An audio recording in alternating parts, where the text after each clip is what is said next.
तो स्टार्ट करते हैं टेस्ट नंबर 15 की। ये टेस्ट नंबर कौन सा है? ये टेस्ट नंबर 15 है। और टेस्ट नंबर 15 में हम देखेंगे इकोनॉमिक्स, सेक्शनल पेपर नंबर 4 है इकोनॉमिक्स का। ठीक है, सो स्टार्ट करते हैं question solving.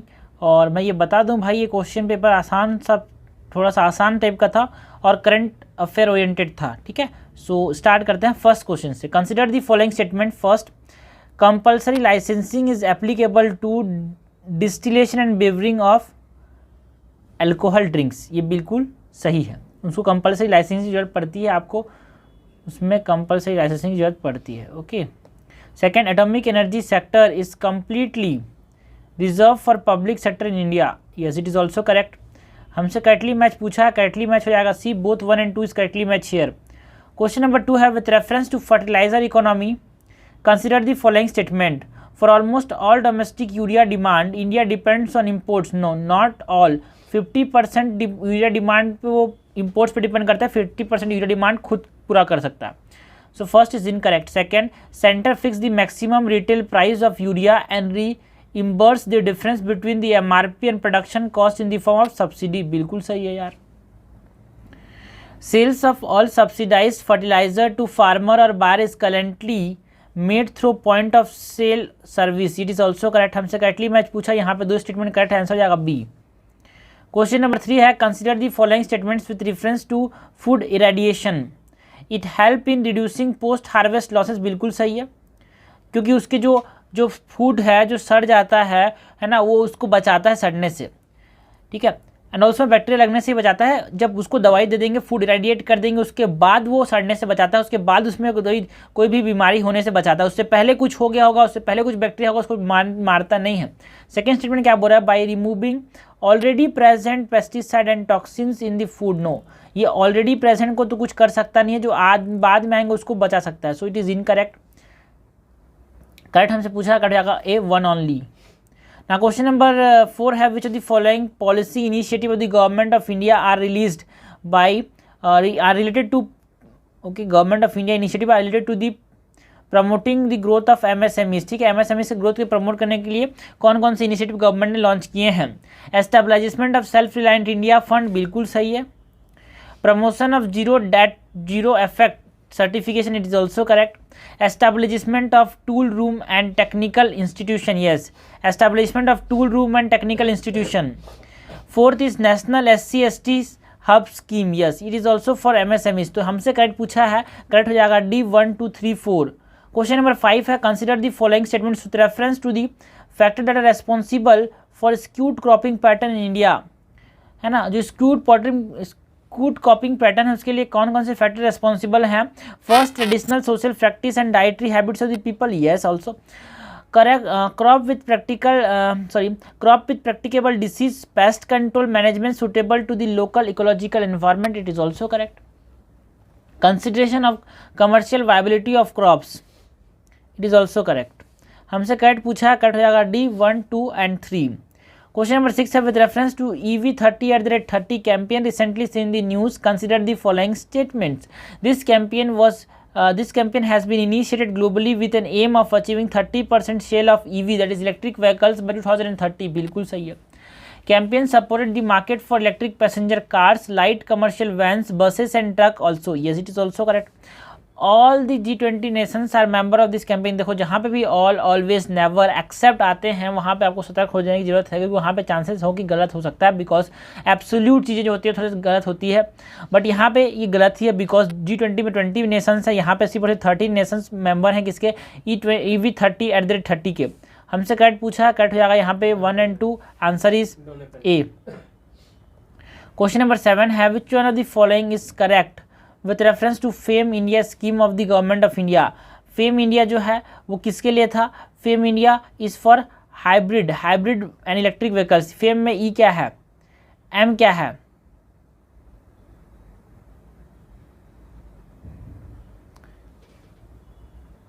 Faster adaptation for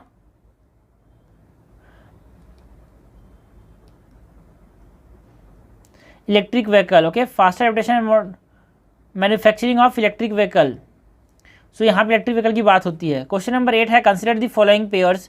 industrial policy दिए हैं, आईपीआर दिए हैं, इंडस्ट्रियल पॉलिसी रेजोल्यूशंस दिए हैं, उनमें क्या क्या प्रोविजन दिया गया ये हमको बताना है। आईपीआर ऑफ 1948, जो 1948 का इंडस्ट्रियल पॉलिसी रेजोल्यूशन था उसमें किसकी बात की गई थी? प्रोविजन बोलता है 3-4 क्लासिफिकेशन ऑफ इंडस्ट्री की बात की गई थी। नहीं, वहाँ पे बोला गया था कि जो इंडियन इकोनॉमी होगी वो मिक्स्ड इकोनॉमी होगी। So this is incorrect. Second है आईपीआर ऑफ 1956, प्रोविजन क्या था? Declare Indian economy as mixed economy. नहीं, यहाँ पे क्या बोला गया था कि इंडियन इकोनॉमी को 3 इंडस्ट्रीज में 3-4 क्लासिफिकेशन ऑफ इंडस्ट्रीज दिया गया था आईपीआर 1956 में। तो ये इंटरचेंज हो गया है, स्टेटमेंट को कंफ्यूज करने के लिए ऐसे दिया गया है। क्वेश्चन नंबर 3 है, सॉरी स्टेटमेंट नंबर 3 है IPR of 1977 increased emphasis on village and khadi industries. Yes. IPR of 1980 relaxation from licensing to many industries. Yes, it is also correct. हमसे कैटली मैच पूछा है, कैटली मैच यहाँ पे क्या है? 2 पेयर बी। क्वेश्चन नंबर 9 है with reference to recently seen the news unified logistic interface platform ULIP unified logistic interface platform, consider the following statement. It is launched as a part of the new national logistic policy. It is correct. Second, it is designed and developed by the National Informatics Center. No, it is developed and designed by NICDC, National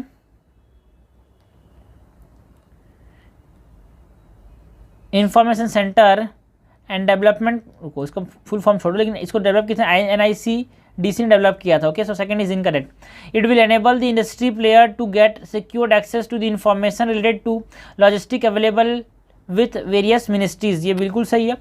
fourth, it will give direct and indirect benefit to all logistic stakeholder. ये भी सही है। Correct हमसे पूछा है, correct क्या हो जाएगा? यहाँ पे 3 स्टेटमेंट यहाँ पे करेक्ट हो जाएंगे, आंसर हो जाएगा सी। क्वेश्चन नंबर 10 है consider the following millets. Sorghum दिया हुआ है। क्वेश्चन ने क्या बोला? In India which of the above is are categorised as major millets. Major millets किसको बोलते हैं? स्वारगम को बोलते हैं क्या? बिल्कुल बोलते हैं। बर्नयार्ड मिलेट को बोलते हैं? नहीं बोलते। फिंगर मिलेट को बोलते हैं? It is a major millet. Yes.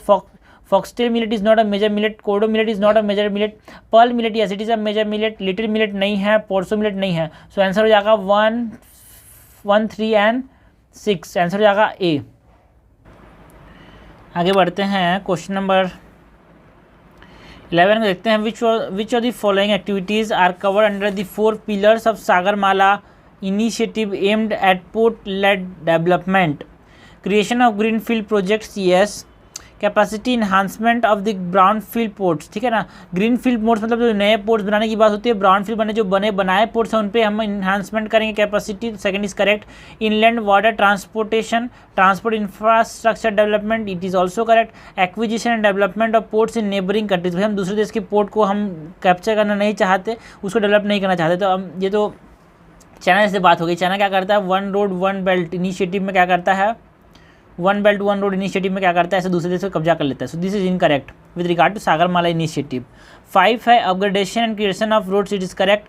Development of fish processing centre से भी सही है। 4th नहीं होगा, बाकी 4th को मैंने हटा दिया। तो आंसर क्या बचा अपने पास? बी बचा। हमसे करेक्ट पूछा गया है।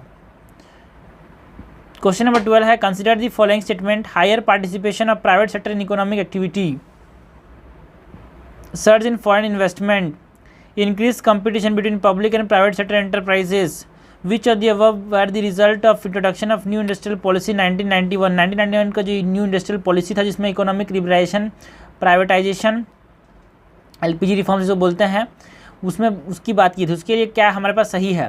Higher participation of private sector in the economic activity. Yes. Surge in foreign investment. Yes. Increase competition between public and private sector enterprises. Yes. हमसे करेक्ट पूछा हो जाएगा D 1, 2, 3। With reference to one nation one fertiliser scheme consider the following statements. It is a flagship scheme of the Union Ministry of Agriculture. No, it is a flagship scheme of Union Ministry of Fertilizer, Chemical and Fertilizer.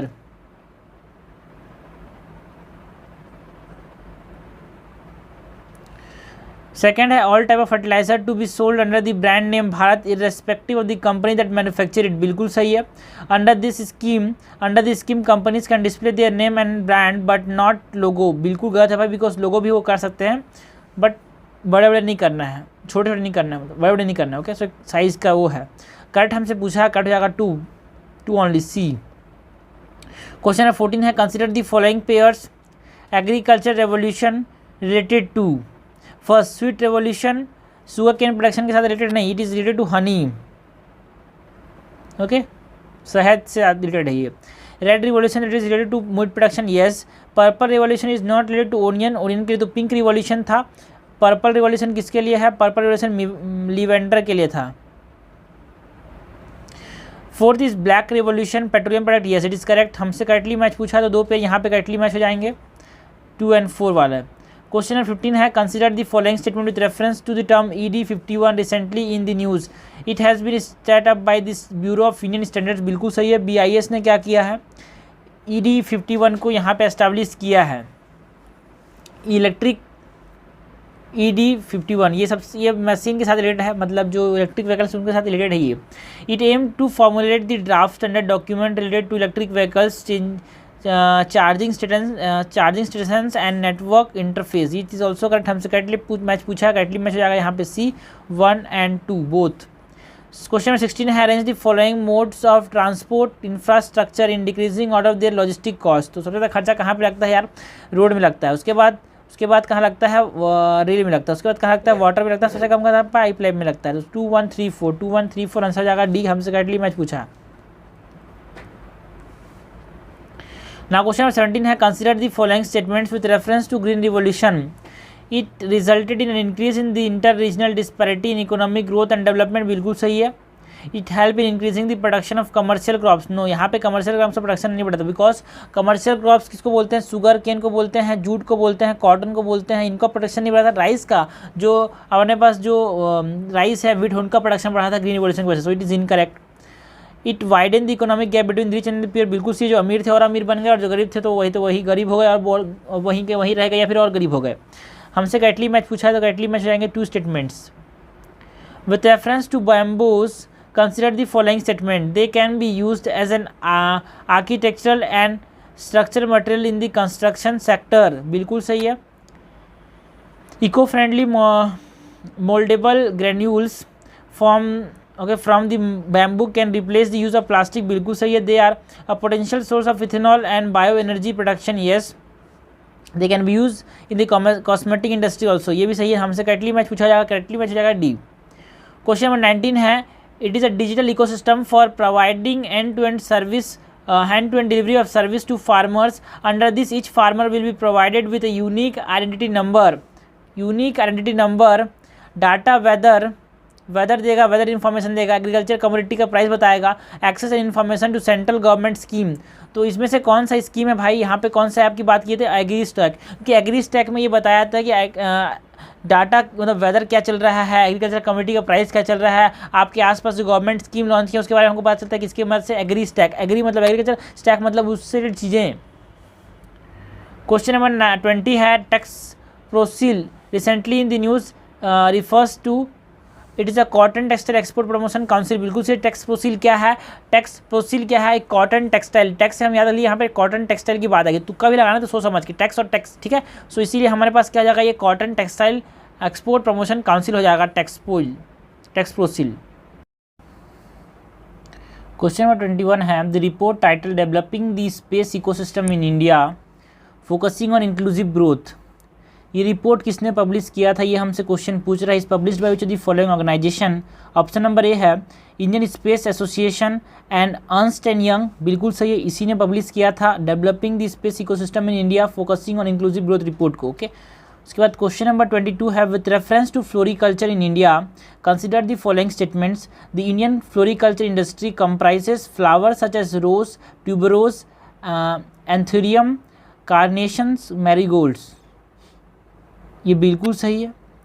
Cultivation is undertaken in the open farm condition only, देखो जहाँ पे only, always, never, accept, ये जो absolute terms आते हैं यहाँ पे गलत होने के चांसेस होते हैं, और यहाँ पे 99% चांसेस होते हैं गलत होने के, और यहाँ पे गलत ही है, बिकॉज जो कल्टिवेशन है इनको ओपन फार्म में तो किया ही जाता है, साथ ही साथ क्लोज ग्रीन हाउस फॉर्म में भी किया जाता है, so this is incorrect. The government of India has identified floriculture as a sunrise industry and accorded it 100% export oriented status, ये भी सही है। The Ministry of Agriculture and Farmer Welfare is responsible for export promotion and development of floriculture, देखो जहाँ पे export की बात हो रही है वहाँ पे ट्रेड की बात हो रही है, तो ट्रेड के लिए कौन सी ministry? Ministry of commerce and industries, यहाँ पे हमारे पास ये इसको प्रमोट करता है, ओके। सो तो ये स्टेटमेंट गलत हो जाएगा। हमसे करेक्टली करेक्ट पूछा है, करेक्ट क्या हो जाएगा 1 and 3, option number B is correct.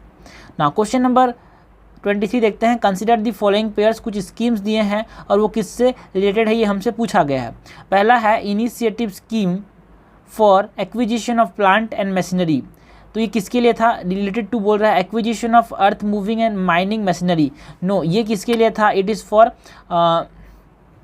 Upgradation and modernisation of machinery, ठीक है, अपग्रेडेशन एंड मॉडर्नाइजेशन के लिए था। ये जो मशीनरी है जो कि अभी भी इस्तेमाल हो रहे हैं उसको अपग्रेड करने की बात की जा रही है यहाँ पे। So first is incorrect. Second क्या है, export market development assistance scheme to facilitate registered rice exporter, नहीं, it is a scheme to facilitate registered jute exporter, okay, for participation in foreign fairs and BSMs, so this is incorrect. Third है jute raw material bank JRMB scheme to supply jute raw material to MSME unit and artisan engaged in production of jute diversified product at mill gate, बिल्कुल सही है। हमसे correctly match पूछा है, correctly match यहाँ पे कितने हैं, एक ही करेक्टली मैच है तो आंसर हो जाएगा बी। क्वेश्चन नंबर 24 है, with reference to agriculture census India consider the following statements. The agriculture census is the main source of information on variety of parameters such as the number and area of operational holding, their size, class wise distribution, land use, tenancy and cropping pattern, बिल्कुल सही है। Agriculture census is conducted every 10 year, no, agriculture census हर 5 साल में किया जाता है, so this is incorrect. Data collection for agriculture census is conducted on smartphone and tablet for the first time in census 2021-22, बिल्कुल सही है, पहली बार ये टैबलेट और स्मार्टफोन से किया गया था इसलिए न्यूज़ में था, यहाँ पे क्वेश्चन पूछा गया। करेक्ट हमसे पूछा है, करेक्ट क्या हो जाएगा यहाँ पे 1 and 3, सेकंड वाला गलत है। क्वेश्चन नंबर 25 है, consider the following statements with reference to recommendation of high level committee on restricting the Food Corporation of India, sorry restructuring the Food Corporation of India. First, center should not accept surplus food grain from state announcing bonus over minimum support price, बिल्कुल सही है। ज़्यादा accept मत करो, बोल रहे हैं कि मिनिमम सपोर्ट प्राइस देने के लिए, बिकॉज उसके पास तो कोल्ड स्टोरेज है नहीं। सो first is correct. Second is increase in the coverage under the national food security act from 40% to 67%। देखो हमको रिस्ट्रक्चर करना है फूड कॉर्पोरेशन ऑफ इंडिया को, ठीक है, तो यहाँ पे बात की गई है कि यहाँ पे जो पहले 67% पॉपुलेशन कवर हो रहा है, आज भी कवर हो रहा है, तो उसको क्या कितना कर दो, 40% पॉपुलेशन कवर कर दो। इसको रिकमेंड किसने किया था, संता कुमार कम्युनिटी ने इसको रिकमेंड किया था, तो ये हमारे पास क्या हो जाएगा, गलत हो जाएगा। Third is insurance for 6 months of food grain in advance to the beneficiaries of NFSA और TPDS, okay, through fair price shop, बिल्कुल सही है। फोर्थ है इन टू इन कंप्यूटराइजेशन की बात करता है क्या, बिल्कुल करता है, तो हमसे करेक्टली मैच पूछा तो हमको पता है सेकंड इनकरेक्ट है, तो सेकंड को हमने हटा दिया, यहाँ से एलिमिनेट कर दी, यहाँ से एलिमिनेट कर दी, यहाँ से एलिमिनेट कर दिया, आंसर क्या बचा बी।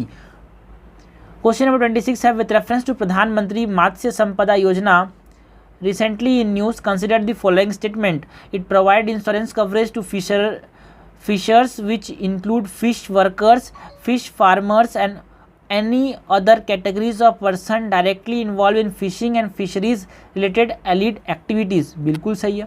मत्स्य मतलब मछली। First multipurpose seaweed park is to be established in Tamil Nadu under this scheme, बिल्कुल सही है।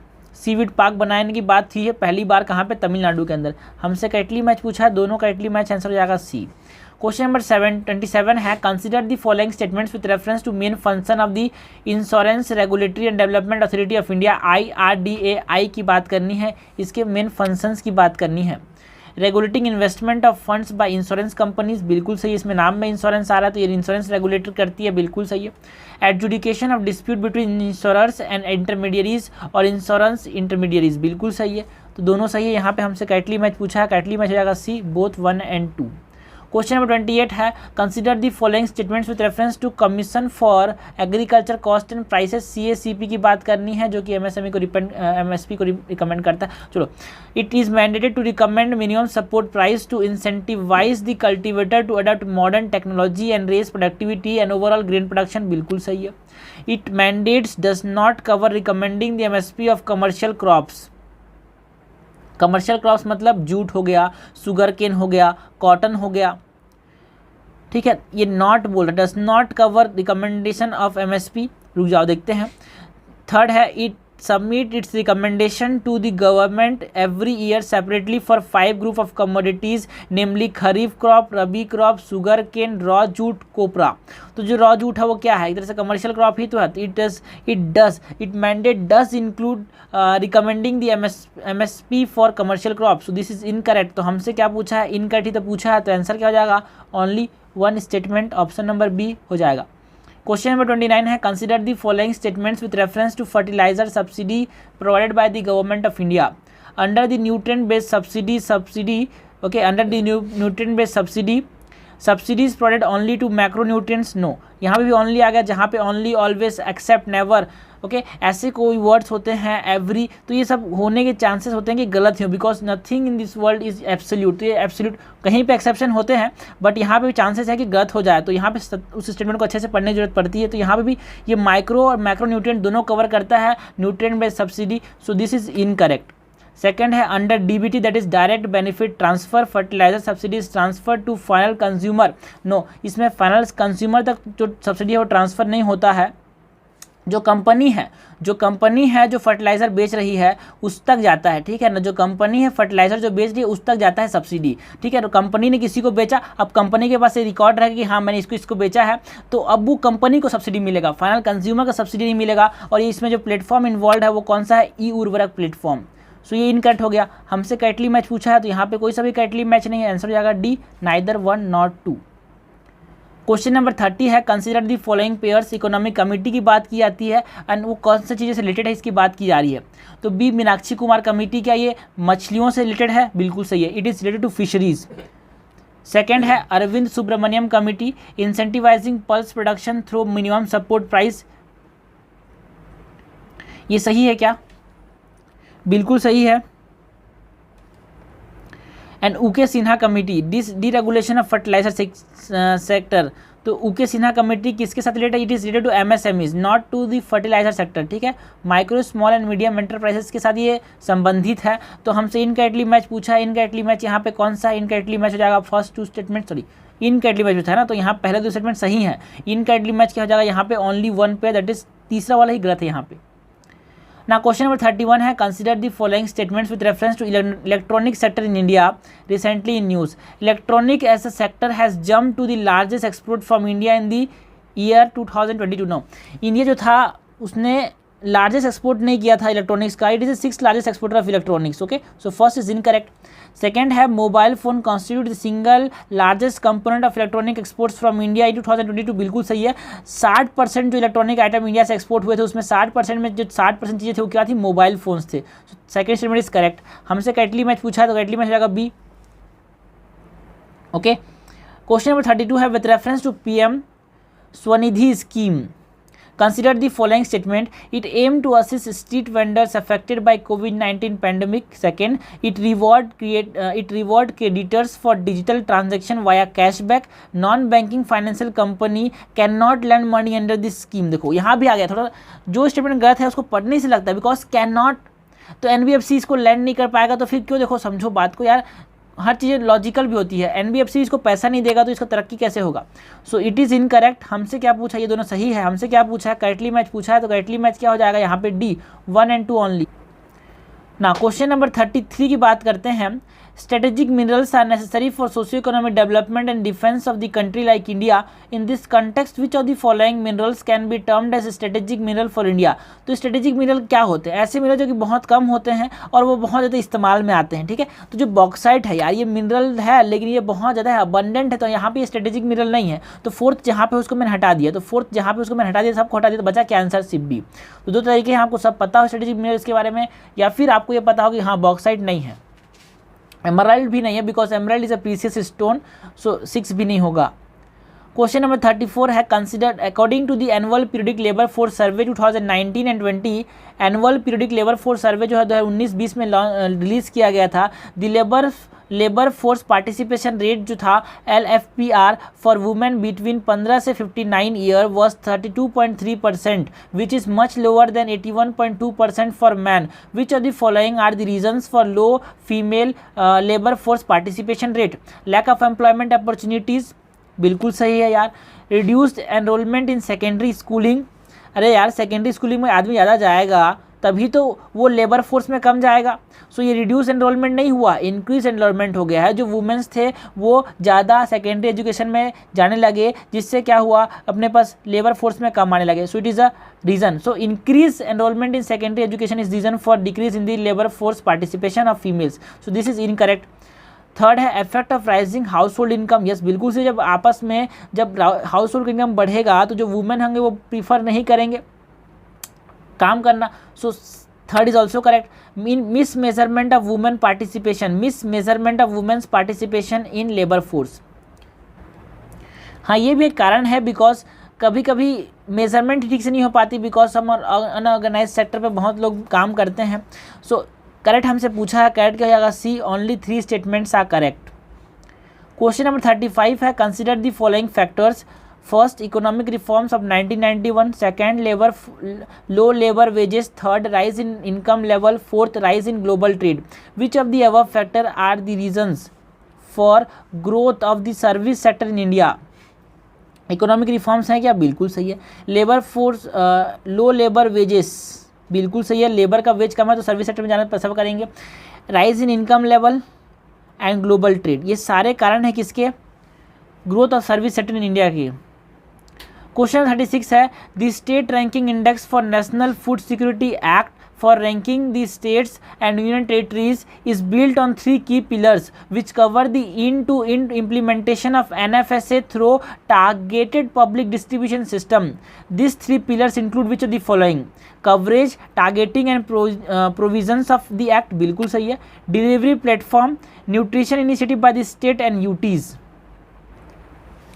डिलीवरी प्लेटफॉर्म, बिल्कुल सही है। 3 खंभे हैं किसके? 3 खंभे हैं अपने पास टारगेट पब्लिक डिस्ट्रीब्यूशन सिस्टम के। उसमें coverage, targeting and provisions of the act आते हैं। डिलीवरी प्लेटफॉर्म है उसके पास। उसके बाद nutrition initiatives by the states and union territories, correct पूछा है। सो तीनों खंभे हैं अपने पास टारगेटेड पब्लिक डिस्ट्रीब्यूशन सिस्टम के। With reference to the agriculture in India consider the following regarding the J form. J form क्या है? एक तरह से ये रिसिप्ट है। रिसिप्ट किस चीज़ का देखते हैं। Punjab is the first state in the country to provide digitized form J in real time. J form मतलब कोई आदमी मंडी में अपना धान जमा कर रहा है तो उसको एक रिसिप्ट मिलता है, उस रिसिप्ट को क्या बोलते हैं? जे फॉर्म बोलते हैं। तो पंजाब पहला स्टेट था जिसने ये क्या किया? Digitized form of J in real time provide किया।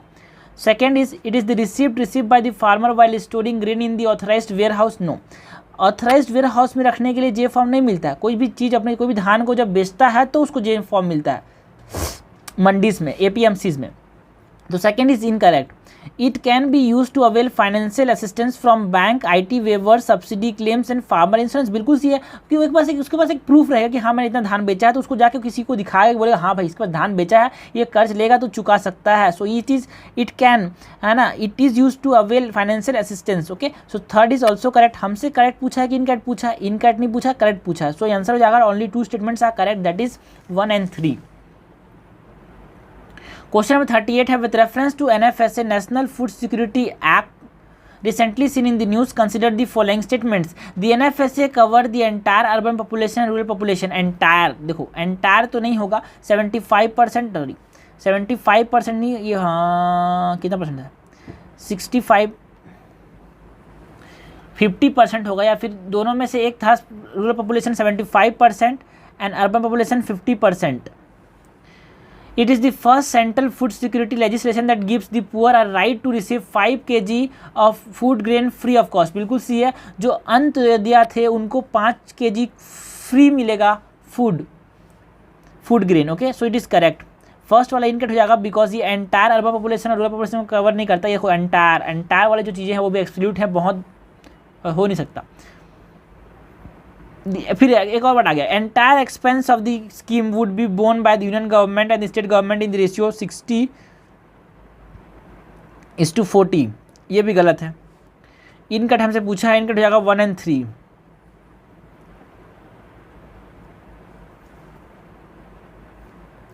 क्वेश्चन नंबर 39 है, consider the following pairs types of revolution and related to. तो गोल्डन रेवोल्यूशन किसके साथ रिलेटेड है? Oil seed, edible oils, specially mustard. देखो मस्टर्ड सुनहरे रंग का होता है, इसीलिए इसको क्या बोला? Golden revolution. So it is correct. Saffron revolution solar energy के साथ रिलेटेड है क्या? नहीं। ब्राउन रेवोल्यूशन पेट्रोलियम के साथ नहीं, पेट्रोलियम प्रोडक्शन को बढ़ाने के लिए ब्लैक रेवोल्यूशन आया था। This is incorrect. Grey revolution spices के लिए था क्या? ये गलत है। करेक्टली मैच कितने पेयर से? यहाँ पे एक ही मेयर करेक्टली मैच, आंसर हो जाएगा ए। क्वेश्चन नंबर 40 है, with reference to the economic liberalization in 1991 consider the following statements. Role of Reserve Bank of India reduce from regulator to facilitator. उल्टा बोल दिया भाई, फैसिलिटेटर से अब रेगुलेटर हो चुका है। ये वापस चलते हैं। क्वेश्चन नंबर कितना? हाँ, क्वेश्चन 38 में यहाँ पे जो ये NFSA है, इसमें जो इंटायर एक्सपेंस है ना, उसको यूनियन गवर्नमेंट बोन करती है, मतलब it is a central sector scheme.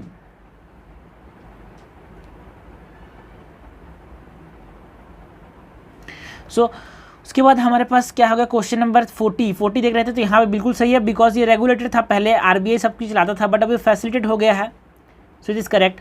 Second is industrial licensing was abolish for all the product categories, not all. देखो ऑल वाली है, क्योंकि इंडस्ट्रियल लाइसेंसिंग की जरूरत नहीं पड़ेगी। किसके लिए भाई? देखो हर चीज़ के लिए इंडस्ट्रियल लाइसेंसिंग की जरूरत हटा दी गएगी, तो जो दारू बेचने वाले हैं, सिगरेट बेचने वाले हैं, वो तो घपला करेंगे। उसीलिए जो इंडस्ट्रियल लाइसेंसिंग था उसको एबॉलिश तो किया गया, बट सबके लिए एबॉलिश नहीं किया गया। Not for all the product categories. कुछ प्रोडक्ट जैसे कि अल्कोहल हो गया, सिगरेट्स हो गया, इनके लिए नहीं किया गया था। So this is incorrect. Indian rupee was devalued against foreign currencies.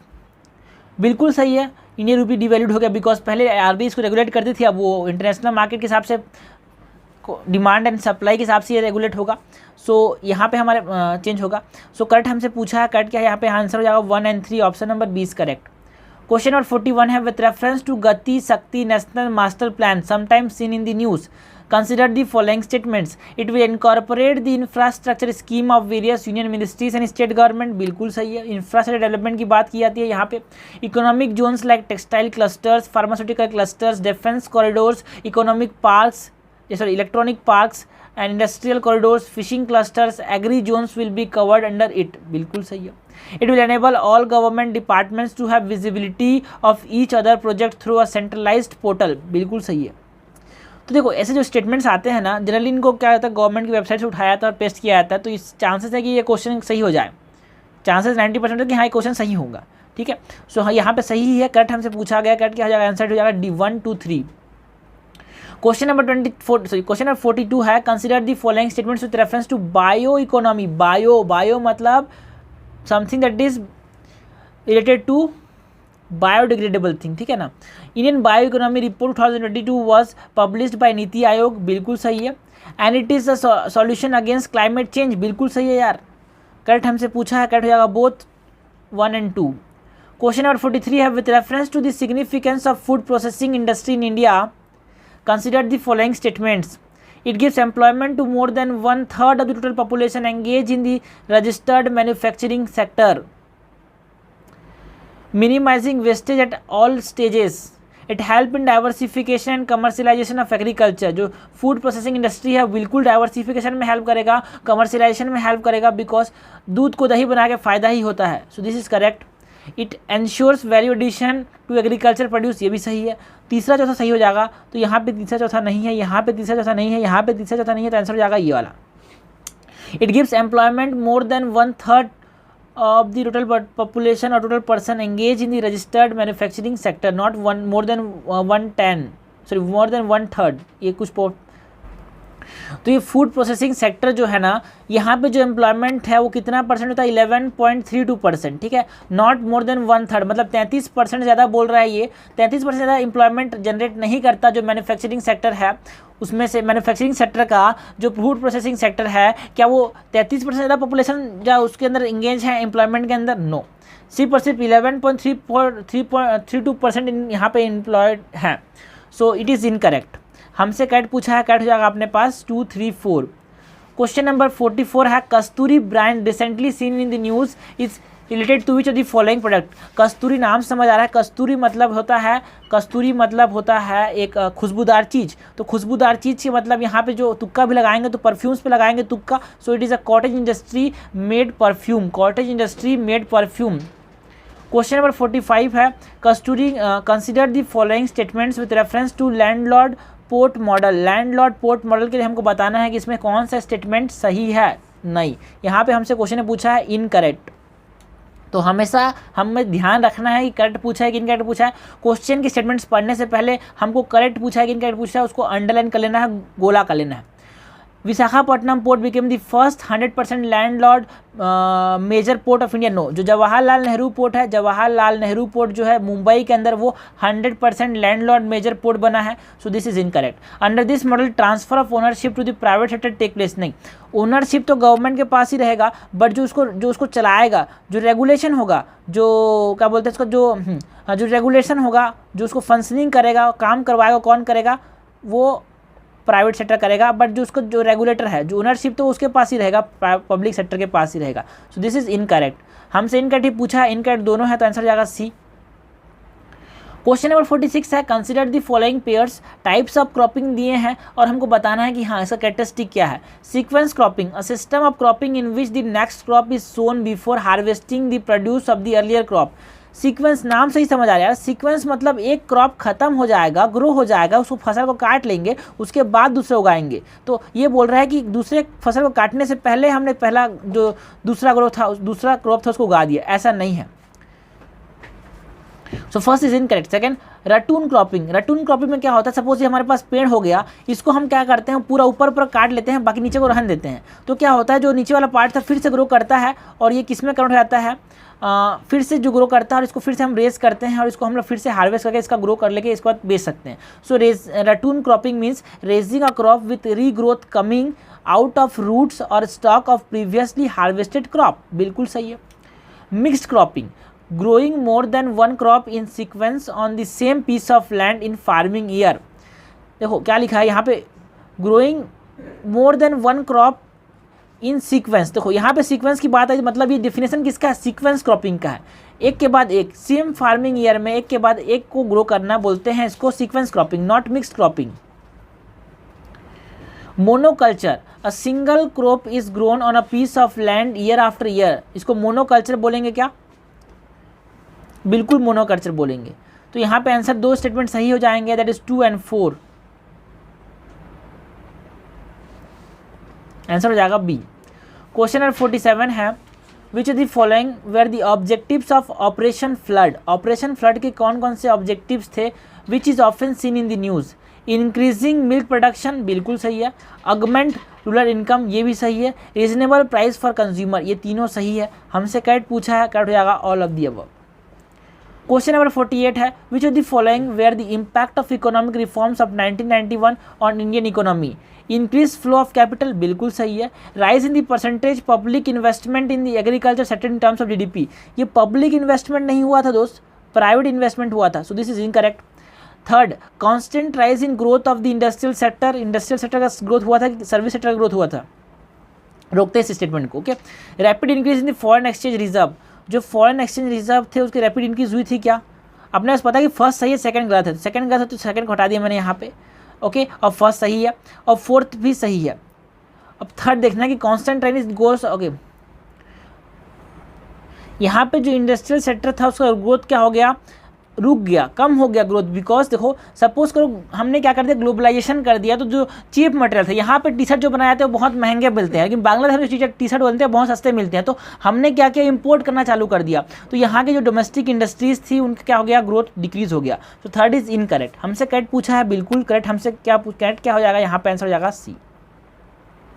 Question number 49 है minimum support price calculation under C2 formula include which of the following. देखो C2 में तो सब चीज इंक्लूड रहता है यार, C2 में सब कुछ इंक्लूड रहता है।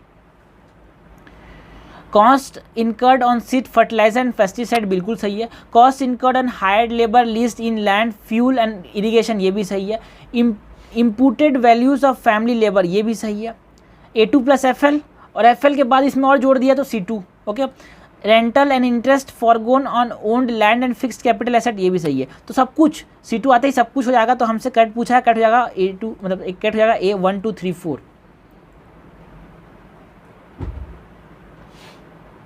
क्वेश्चन नंबर 50 है the Sanjay Agarwal committee recently seen in the news the committee is related to which of the following. Promoting zero budget based farming बिल्कुल सही है।